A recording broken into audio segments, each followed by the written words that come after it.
Senator Braun. Thank you, Madam Chair. I think today the conversation gets framed very well by the testimony from Mrs. Heldman and Ms. Cerullo.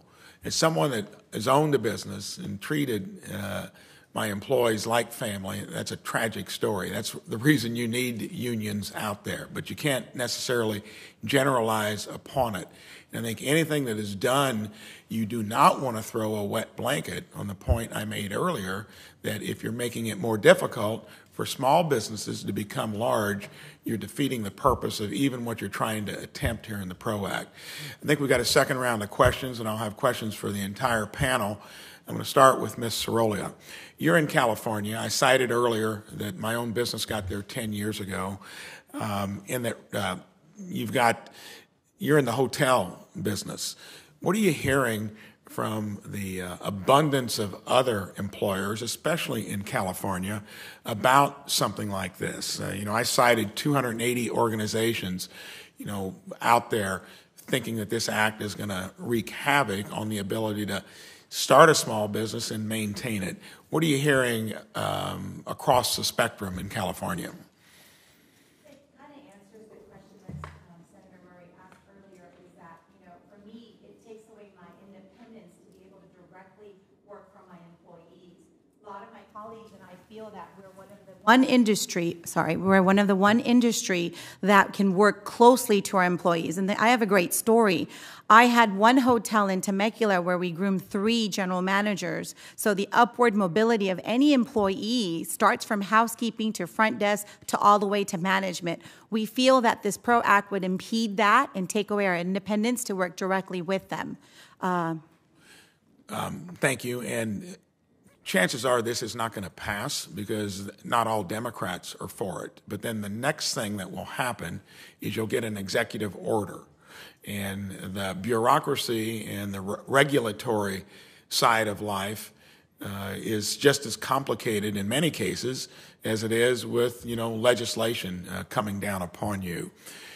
What do you fear that if legislation isn't passed, and hopefully it won't in this particular act because it needs a lot of refinement, what happens then? What's been your experience dealing with regulations through a bureaucracy as opposed to a law itself? I'm going to take again. So there's some, it's not that we oppose the entire PRO Act. I do believe that we need to sit together and work on ideas that we can work together that support laborers, but that doesn't destroy the franchise model. So I think every time an act is passed, I don't think they look to how it affects small businesses. I think we need to do a better job writing policies that support us to be able to employ people in our community who has livelihoods that they have to provide for their families. Sometimes when we don't pass the correct act, it impedes that.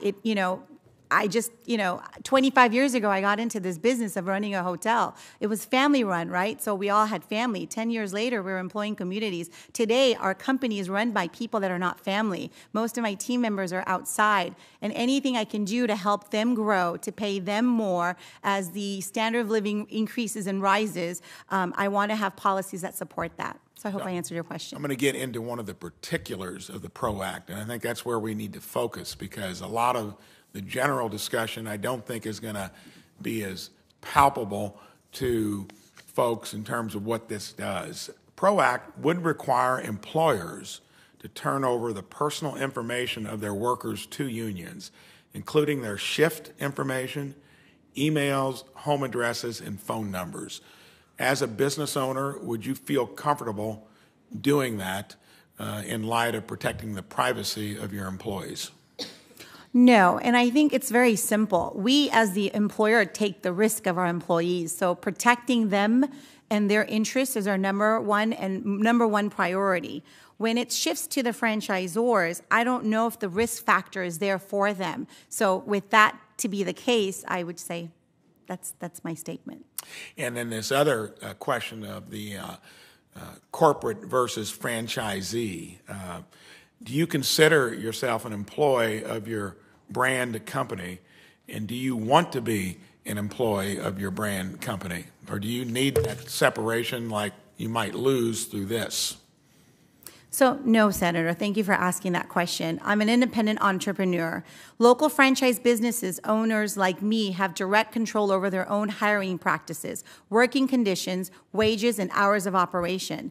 I have a separate employer identification number from all of my franchisees. They file their own taxes and are responsible for following all applicable state, local, and federal law. So we're already being governed to take care of our employees and their best interests. I just don't think the answer is no to your question. Thank you. Thank you. Senator Hassan.